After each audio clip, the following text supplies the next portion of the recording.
Hey everyone, hey everyone, what is going on? It is another Hot Takes episode. We're always seeking to be humble, open, and transparent. And today, y'all, I tell you what, this coach messed around and has a flair for the dramatics. He decided that a tornado would come through Georgia at the time we were supposed to be talking about being limitless and overcoming and leveraging the obstacles and all the challenges and all the rest of that stuff. So I jest, y'all, but we are experiencing a little bit of inclement weather here in Georgia, Yes. and it is causing any number of issues. And again, Georgia in the South, rain is our snow, and so it causes those same issues. So That's a good but one. I want to introduce you all. I told you again from the beginning and bring in practitioners, people who are in the weeds, in the mud, in the dirt, doing their work. And today, again, is no exception because we have Coach Rhonda in the house. What's going on, Coach Rhonda? Hey, hey. Over here, just flexing my limitless possibilities. I absolutely love it. And before we get rolling with what all that means, can you share with people where you are in the world and what you really do? Yes. So I always say by resume, I'm a financial educator, executive coach, and speaker. And I've helped thousands of clients transform their money and life over the years. My work has been featured in Upscale magazine. I work with the Walmart Foundation, to name a few. But my story, look at your neighbor. My story definitively did not start there. So I always take it back a little bit when I left my good government job, just a little bit bored with where I was, launched out to go full time as a real estate investor. And about a year and a half before the market crashed, right? So found myself in a bankruptcy attorney's office crying my eyes out and wondering like, how did I get here? I'm the box checker. I'm the make a list and check it twice. And, the attorney had to try to console me. She wasn't very good at it, by the way. That crying session went from her office to my car and really sitting with myself to just, what do I want? Like, what am I really going after? And so it was in that moment that I really got clear that, I had some regrets in that moment, but I had to really think about it. When I look back at my decision, I wouldn't have done it any different, right? Because I was able to get clear in that moment. I wanted to have a level of freedom to be able to create impact and to be able to help people transform their lives in ways that they never imagined. So that meant for me first, I had to learn how to get over myself, how to navigate myself, how to be grounded and rooted in clarity, how to be resilient, how to get back up off the ground after financial loss, after emotional loss, and how to build myself up and continuously take action. So that has formed and shaped the work that I do today for the people that I work with. I absolutely love it, Ron. Particularly there, right? You gave a little bit of your origin story as you Mhm. move with intentionality into purpose and those Mhm. things that as coaches we try to partner with others around and just Mhm. the things that get in their way when you think about those early years, because again you began to flush out what brought you to today and being Mhm. Coach Rhonda, and to be limitless. What were the early things that you latched onto to say, hey, I'm not going to allow this to Mhm. beat me or keep me down? What was that? What was that like? Yeah, so that very first step, I do my work goes by these 5 keys, and I'm sure we'll get to that. But the very first thing is really, really being clear of what you want. And that seems like a simple statement, but most of us are not completely clear, or we will say we want a thing, but we're not really sure what's behind that. Like, what's the truth, what's the depth, what's the motivation and the value tied to that. So being grounded in what I want, being tied and being alert and aware of my motivations and value has kept me grounded, right? So that was that first moment for me because I was losing it all. And I'm the box checker. I do things according to plan, according to the process. So when it goes wrong, it throws you off. So getting founded in being clear And understanding, my dad has a saying that says, if what you want is not where you're standing, keep moving, right? Yeah. One more time for the people in the back. You gotta get that one again. If what you want is not where you're standing, keep moving. And Wow. so being grounded in what I really wanted and being committed to keeping moving and being open to Hmm. what that looks like, right? Because often we're so committed to Hmm. one path. I thought I was going to leave my job, go full-time in real estate, Hmm. get rich, be an investor, and roll out. Hmm.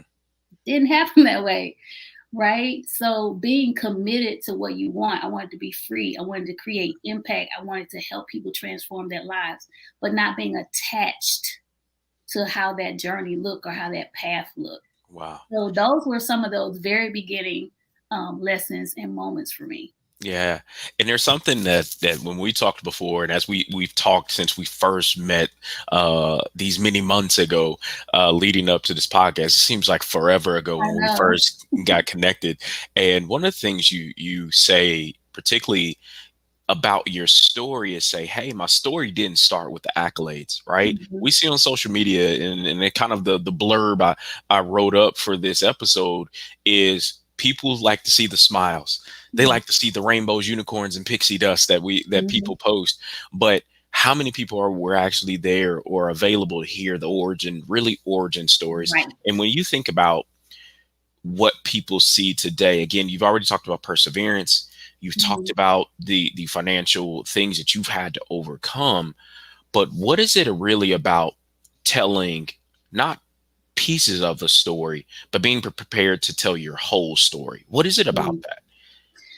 For me, and I really got a lot of this from my mentor, Patrice Washington, but she talks about being the guide versus the expert. When you are the expert, it comes off like you're on a mountaintop and I'm looking down at you people, you people, I'm up here and I've done this and I've done that and I've done the other. But if people can't see themselves anywhere in that, then it just feels like, well, that was great for her. She's awesome. Like, but you don't know my story, right? And when I first started, I had so many people pull me to the side, like, oh my God, you everything just really touched me. Like I saw myself, you know, um, I'm just myself. I'm just 100% myself, and people really connect with that. And so showing people how to get there, like, yeah, I'm gonna tell you what I got, what I do, this and that, but I'm gonna take you here from where you possibly are, and I'm gonna walk you up what that looked like for me. I'm gonna show you when I got the first 5-figure contract, and I'm gonna tell you about when I was crying in the bankruptcy attorney's office a couple of years before that, right? I'm going to tell you about, 6-figure this and 7-figure that. But then I'm going to tell you about when I was in my car, in the garage in the dark, wondering, like, I don't even know who I am anymore. Do I even believe that I can make this happen? I'm not sure, right? Because that's the part we don't talk about. We talk about, there's programs and like come in the program and get these steps and you're gonna ball out like you see me balling out, but nobody talks about the background. And it's me. I'm coaching to people like me. I'm coaching to people who can't always take a set of awesome directions and follow them. They need help getting around themselves, and I'm going to say as women, I'm going to put it out there. We have to touch it. We have to feel it. How do you feel about it? We have to get around our emotions, our experiences, our past, right? And so really being mindful of that. So that's a lot of the work I do. You may have a great program, but I can help you customize your path towards where you're moving towards. I, what I like about that is, particularly in the thing that I hear from it, is you just introduced what we call in coaching that reframe, Mm-hmm. because there's nothing wrong with life giving you experience and you becoming kind of masterful in what you do. It's just what can what at times can get people hung up not to reach out for support.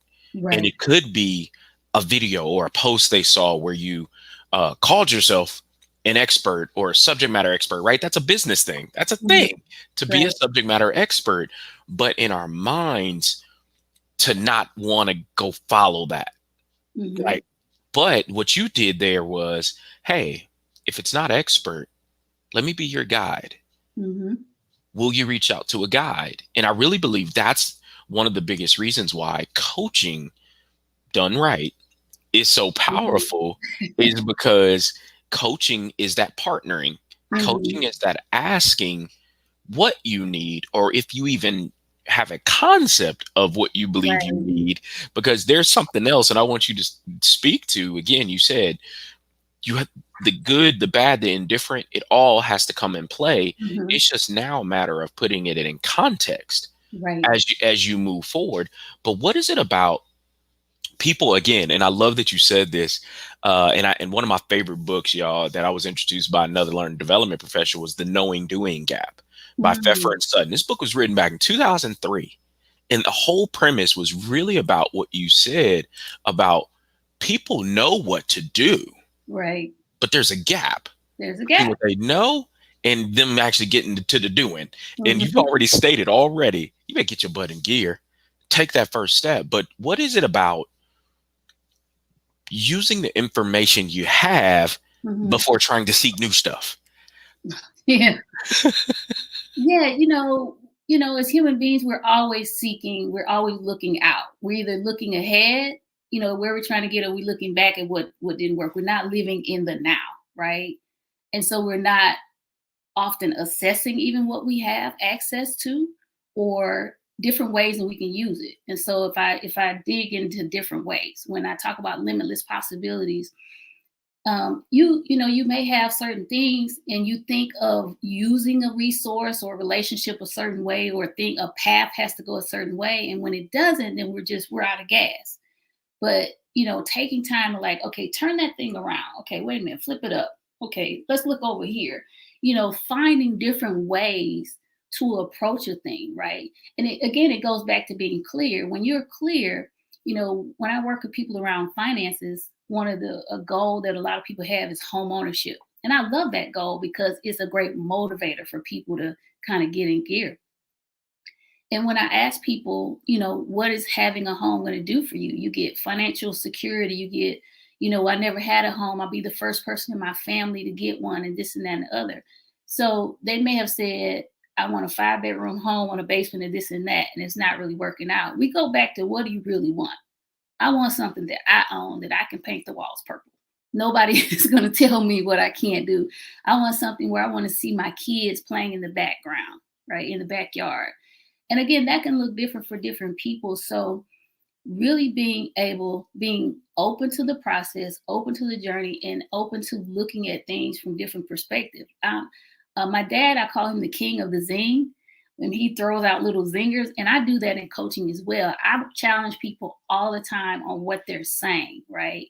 Because as a coach, you walk people down. You say you want this, and it's like, okay, is it that you feel like it only has to be this way? And you get all these aha moments, like, oh, I never thought about it like that. So just really, again, opening people up to see so many different sides, and understanding that life is an experiment. All of life is an experiment. Challenges will come. So if you can kind of tell yourself or prepare yourself up front, there will be challenges ahead. You'll be a lot better off than just feeling like it's just going to go one straight path. I So here you go again. You're teeing up these things, particularly around, again. It's about overcoming things, processing things, getting through things. And one of the things that I like about what you said there, particularly, is, again, have you defined what's really in front of you? Right. Are you staying present to really assess and put the words around what's really happening? And Hmm. I really believe in coaching. And y'all, if you need a coach and you're looking to get clear about some things, you better reach out to Coach Rhonda, because you're talking about somebody that operates with some full on intuition and things just sit. I'm telling you right now, she help you unleash some things. But when it comes to just people catastrophizing reality, Mm-hmm. And it really is, I really believe it's a disconnect from processing the emotion, properly naming it, Mm-hmm. but then, okay, is it useful here in its current Mm-hmm. context in the way that I'm feeling it, right? Right. Because here's the thing, right? And bad raps around business owners, any CEOs out there, and all these other people who tell people they don't need to be emotional at work and all the rest of that stuff. With Yeah. keep that same energy when you feel like somebody disrespects you or don't listen to you. Keep that same energy, Right. because at some point we're all gonna have that moment where we feel like Mhm. we want to cry that one thug tear, All and right. we like and you trying to hold it back, but then it turns into something else Yeah. because you weren't allowed to process that Right. emotion. And I Mhm. like what you said there, particularly around getting clear. What is it about getting clear that helps people see a challenge Mhm. and turn it into an opportunity? Yeah, I don't know the words, but I mean, it literally is like a fog clearing. Like I've been coaching with people and you can see them like, one expression and then you can see when the clarity started to come, like their face changes. They're like, oh, wait. I mean, the energy changes, the face changes, the body language changes. And I know that their thoughts are beginning to change because when we have one particular perspective, it's just like blinders. It's right here. When we begin to remove that by challenging our words or challenging what we said and kind of open up to what we really want, that opens up a whole nother level of possibilities or opportunities or different ways. So it just opens people up mentally, physically, emotionally, their thoughts, right? And it brings a lightness because this is closed in. It's heavy. It feels like there's no way out unless it comes this way, but it's not coming that way. So when we can open that up, it just brings openness all throughout the body, the mind, the energy, everything. Everything. Oh my goodness. So yeah, I mean, you're like pounding that nail all the way in the wall right now, because I really believe we have everyone wakes up with the potential Hmm. to be limitless in every moment we're allowed to live one more day, and breath in our bodies, and use of all limbs, and all the stuff we were gifted, and leveraging that clarity. Hmm. How do you help people harness that, right? When that light, when you see it, and I know that the eyes light up, Hmm. the maybe a deep breath, they exhale when it happened, like, and you see it. How do you help people not let it be a fleeting moment? Mm. Yeah, I teach kind of in a process or coach and teach in a process. And it comes off like just good old conversation because the conversation is just getting comfortable with each other, just connecting and just starting to dream, just starting to think again, dream again. So what do you want? Okay, so what does that look like? Just really throwing questions at people, not telling people much, but just as they bring out information, just you know asking questions about different pieces that they're saying. And I'm asking questions, but the questions it allows them to kind of question themselves when they have to answer it. Like, oh, I didn't think about that. So they're questioning about themselves about that word. I didn't know I was using that word so often. In a conversation, I pick as a coach, obviously we pick up on things like that. You keep kind of dancing around this word freedom. You keep dancing, what is it about that? And then people start thinking, so really open conversation to really get connected, questioning, throwing question at them so they can kind of start to question themselves and peel back those layers, right? And leaving it very open, again, to where it's not me coming in there just like, okay, well, that's it. That's the one. Let's do that. We take different pieces and we say, well, how does this resonate with you? What are you thinking here? What do you feel like you're ready to do? Because I always say, as a coach, we're on the sidelines. Yeah, we huddle up, we talk about it, but you got to get out there and run the plays like all day. You know, Oh my gosh. we need a Coach, t-shirt, billboard, all of those things, right? I love it, coach. Mhm. Because again, for all you other folks that's out there trying to pawn yourself off as a coach, Mm. you better listen to Coach Rhonda. Stop trying to be a player coach in somebody else's story. Yeah, Just let their stuff be their stuff. yeah. That's why you end up running into trouble. You trying to be prescriptive Hmm. so that you can sell the other parts of your program to somebody, and again, it might not even be time for it, Yeah. right? I'm huge on having the ability and having frameworks in your toolbox, but don't be trying to give that to people as the play Hmm. for their life and all the rest of these things. And what you alluded to there is you really, particularly that word freedom, and I've been hearing that one a lot over the past several years of doing coaching. Right. I just want freedom. What does it mean Right. to What does you? that mean for you? Right. Yeah. And really when they begin to define it, Hmm. what I found, and I don't know if it's similar, and again, each case is nuanced, but they're quoting and they're defining a value Exactly. Exactly. and something that's being violated or Hmm. not an active piece of their life. Right. And so they're trying Yes. now. Yeah, they don't Right. have it. And so Mhm. you're hitting folks right between the eyes today. And I appreciate it because I need them to know. And there's something particularly around these conversations in coaching and different things like that. We say it in business, all these other things. You got to try and try again. But there's something to the reframe of the benefit of planning for a fail Yeah. in the process. Explain what that how you see that. For me, it's just an experiment. It's like you come up with you may come up with a plan. You may have a bright idea or passion somewhere in here.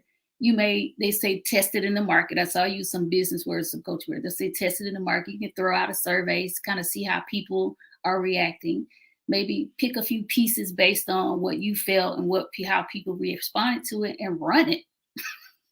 And guess what? Check back in to see how it's working and tweak, and check it back in is twofold. As a coach, I may be running a coaching program or doing some financial literacy. I do that as well. And so I may come up with different things, test it a little, put it out there. Then you want to ask for feedback. Did this work for you? How did that make you feel? How did this work? Was this too fast? Was it too slow? And guess who else has to check in? Did I like that? Did that work for me to do it that way? Did that get on my nerves? Do I want to do it all the time? No. So let me tweak it, right? Because you want to be in a zone with yourself, right? Because you're the one that has to show up as the coach running the program or whatever, or the business owner. And you want to be able to have it work for the people that you're serving as well. So again, starting that everything's a beta. Everything's a beta, and move. They always say move quick, and I'm not a quick mover, so move quick according to what your quick is. But be okay that you came up with something, you threw it out there a little bit, and you got to run. You got to get out there a little bit. Now, that was one that I really, really, really learned because I'm the analyzer, and let me think about it. Let me pray and meditate, and blah, blah, blah. And then 30 other people have already done the program and ran it, and they're already down the street. So my mentor always says progress beats perfection. So you can't make it perfect. You got to just get out there, test it, run it. That's the only way you're going to learn. You get it on the way, period. I love that you get it on the way. And again, it's in line and it defies every single thing that everybody's been trying to say. Yeah. And everybody has these lines about if you fail to plan, you plan to fail. Yes, that's a truth. Mm-hmm. Yeah. But what you just described is don't let it be analysis paralysis. Mm-hmm. Like you learn it along the way. Yeah. And so plan it. Okay, boom, we have a heading, right? Follow the heading. Mm-hmm. And then be flexible enough to not draw lines, hard Mm-hmm. lines as you go. I Right. think that's the issue a lot of us getting like, Yeah. and again, that's where habits, behaviors, all these things, Mm-hmm. and why people in different conversations, when we're in coaching sessions, people have these visceral reactions to a shift in mindset Yeah. because they've been unconsciously practicing a thing for so Mm-hmm. long Yeah. that now it's being challenged, and they think what they believe is being challenged is the truth it held in their life, Yeah. Wow. right? And Yeah. so now it's like, I've made that thing be true so long, and it's like, oh, whoa, whoa, whoa, nobody's telling you that truth is ultimately wrong, but is it serving you? Is it serving you? It's serving you, and Yeah. and to me, and then I know you'll love this one around particularly timing Mm-hmm. of topics and Yeah. things in coaching, right? It may not be the right time for this topic to come up for you because Right. you got some more growing and Mm-hmm. building to do. And so when you think about the timing of things, what is it about making sure that we're processing that correctly? Yeah. So, that's my fifth key that I use. Hmm. And it's the last one for a reason. So for me on the journey in kind of developing the work I do now and developing myself in that process, timing was the last thing that came to me because timing is that thing that you showed up, you did plan to fail. You had the right mindset, you have the right intentions, you have good resources and relationship, still didn't work, blew up. You're confused, you're lost, you're in your car in the dark, wondering, right? And so when I began to understand that timing plays a role, that that helped to release a lot of people. It released me first, and I use it because you have to understand that there's a whole big thing happening here, right? And there's some things we can control or we can impact. There's some things we can't, period. And so understanding that timing is playing a part can help you to stay resilient, right? Because the things you did to get ready, to get all these things ready, are still need to be ready. Still things you need to grow, you needed to learn, you need to, have a stronger mindset or a stronger heart set for the journey. And so when it's time, you just kind of flow into it because again, I've had all the things together and showed up and it was like, yeah, no. And then there's times where I wasn't looking for anything. And someone called me and say, hey, we got this, sign on the dotted line. Right?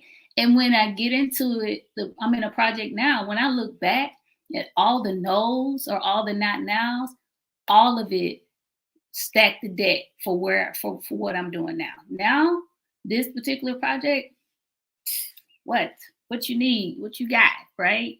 So again, understanding that timing plays a huge factor, and it's something I think that nobody really talks about that much. That timing is playing a role. We feel like if we do the things and the stuff that the people say, then we should get the same results. Not always. Timing. And I see you. We could talk for another couple hours just on that one, Yeah. but because trying to force things, I've been Mm-hmm. on that side of believing that if I follow 1 through 10 Mm-hmm. to the T, and that's why again I love what coaching has done for me personally, because it caused me to pause Mm-hmm. and really consider, is what I'm about to say for me, or is it for that person and what I've identified they need it for? Right. And again, trying to be that pontificating expert, just trying to be right, Mm-hmm. and just trying to be, again, prescriptive, sell a program. Right. And like you said, if you take your ego out of it and you really say, hey, I'm really focusing on making sure things are the right time, I'm the right fit for this moment, then you ultimately honor and respect not only the client but the process Yeah. in which they're on, right? Mm-hmm. It's a journey for us all. Oh my And if goodness. Yeah. you give something too early to a client, to whether it's a corporation or individual, that actually can be harmful. It can, absolutely. Right. And if you're Yeah. running down the road, and we could want a Corvette all day long, we could want a sports car all day long. But if you don't know how to drive Right. a manual, or you don't understand the power Hmm. of something, then you can harm yourself Absolutely. and others in the process. So I thank you so much for just spending time with us, just breaking a little bit. This, she gave us nuggets, y'all. This tip of the iceberg type of stuff with Coach Rhonda. Right. And when I want people to connect with you, because I don't want to be the only person who knows you. I want others to find you and figure out when timing makes sense for y'all to work together, but reach out nonetheless. How can people find you? I know got your information posted already, but tell folks where else they can follow you, your content, and all the rest of that. Sure. So people can connect with me on Facebook, Instagram, or LinkedIn at Rhonda on a Mission, at Rhonda on a Mission, RHONDA on a Mission. So LinkedIn.com/Rhonda on a Mission, Facebook, Rhonda on a Mission, and Instagram, Rhonda on a Mission. Thank you so much, Rhonda, for being here today. You've been dropping all kind of platinum nuggets over the past 30 minutes, and I'm so grateful that our paths crossed. And so, y'all, follow Rhonda, connect with Rhonda, because she is the genuine article. Like what y'all see is what you get. There is no straight, no chaser, no filler, none of the rest of that stuff. You gonna get 100% Rhonda every single time you talk. And so thank you again for allowing me to be able to interview on Hot Takes. Hey, thanks for the opportunity. My absolute pleasure, y'all. And so, like always, y'all, if you are a speaker, practitioner, someone who is out there and you believe you have a message to share, that you can connect others to the best version of themselves, come join me so we can have a humble, open, and transparent conversation. Until next time, folks, be well and be limitless in every single thing you do. Until next time, folks,